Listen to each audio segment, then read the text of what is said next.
I see the enemy!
up, everyone!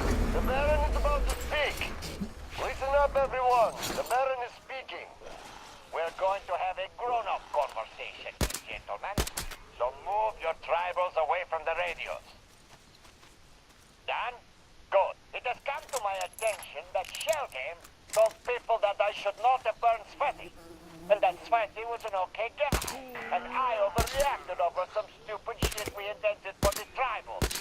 Who cares if he got drunk within the slave's sight and took a leak into the holy flame? Well, I have just put Shellgame down. Nothing could be done about that. Those of you who he owed can get remuneration from his wife. She's worth it. So, to avoid further incidents like this, I gotta tell you people something here. Especially the new ones. Tell me, why do the tribals obey us? Is it because they fear us? It partly is. But fear before man is not absolute. When your life is so shitty you've got nothing to lose, you start having rebellious thoughts, even if you are the lowest of the tribals. And can we have that, gentlemen? No. We cannot have that. That is exactly why tribals must have faith. Faith in the supreme forces, making the world what it is. Making a master a master. And a slave a slave. Not a man with a gun. The desert, the universe itself has created this world order and guards it. Power that is supported by bayonets, and bayonets only, will inevitably end up on the same bayonets. But the power supported by bayonets and faith is eternal. This is what you have to always keep in mind, gentlemen. Why I always say, if you see a slave that does not worship the holy flame, kill him. It is a loss, but it will undoubtedly pay off. Remember, this is what the holy flame wants, what the universe wants. And I want to make sure that we have no more misunderstandings concerning this. As you were, everyone, the Baron has spoken.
nothing on the air. Nothing to listen to. Just a fucking Baron ranting again. Oh, fuck. Don't shoot. Don't shoot, man. Wait a minute. Are you one of the newcomers? The ones with the train? I'll be damned. Hey, come on in. Make yourself at home, brother. I don't get many guests with all the spiders around. They packed the hold full of the Baron's Frankie's bones already. Oh, you must be real lucky to have gotten here in one piece. When I had to run from the gang, I hid here and spent ages watching the damn critters. I thought I was a goner, but it turned out they were afraid of light. So I settled here for good. Now I make my living by collecting the guns and gear from the idiots the spiders catch. And they don't mind. And in my free time, I just scan the radio. So I know pretty much everything that's going on around these parts. These bandits blabber about everything on air. Then again, there's nobody to eavesdrop. Slaves don't have radios. So, as soon as they noticed your train, the Baron got all his people running around in circles. He thinks you're here to take him out. Now, you tell me if that Baron is all right upstairs. Certainly looks completely insane to me. A classic case of persecution complex and delusions of grandeur.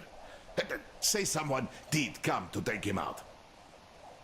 Real classy, like driving a fucking train. Fine, let's give him that. But why would they stop at the old station then, huh? They could stop the train right at the castle gate and have at him. But logical thinking is not among Baron's faults. He's too grand for that now, huh? Which will turn out to be his undoing in the end, I think.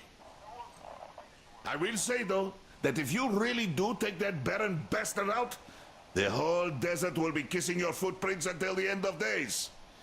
Not to mention my personal thanks. Well, I've been ranting for too long. Have some rest. Use the workbench if you like. In general, make yourself home, as I said. I'll stay on the radio in the meantime.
Nothing but static.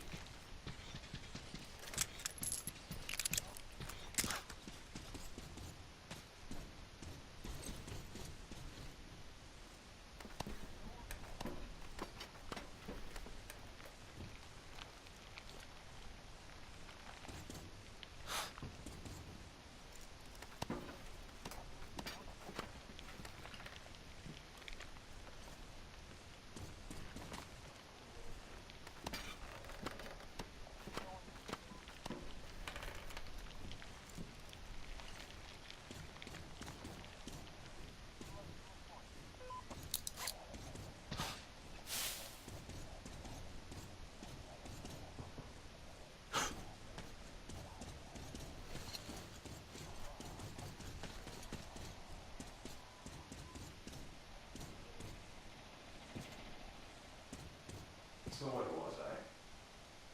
Sor's van got stolen.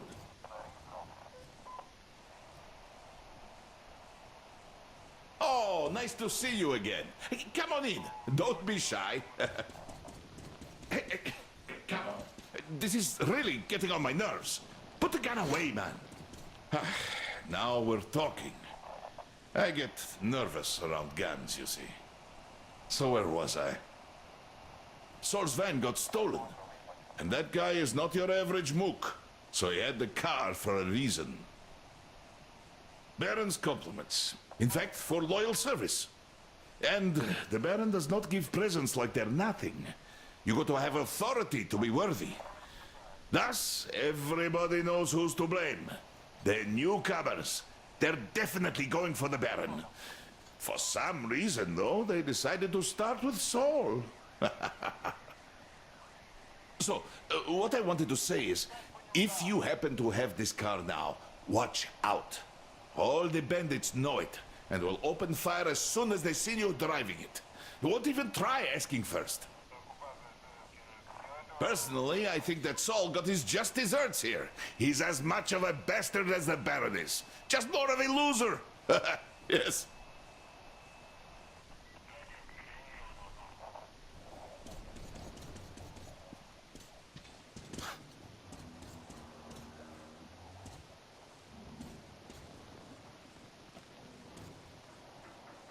It all happened so fast. We didn't even have time to abort and load. Storm wasn't even that strong at first, but then it picked up. Boy, did it pick up. We started adding more mooring lines, but then the gangway got torn off. It kinda died down by the morning, but the comms were off. And then while we were running about, looking at the damage, the water kinda ebbed down, sandbanks all over the place. Well, as soon as we cast away, we ran aground. Big time. Tried freeing ourselves and got gouged on the rocks. Badly. The only good thing was that there was not enough water left to sink you. And the comms were still off, and it wouldn't be much use anyways. No tug could get us out now. Looks like we're all alone here. And there's more oil spilled around us than water now.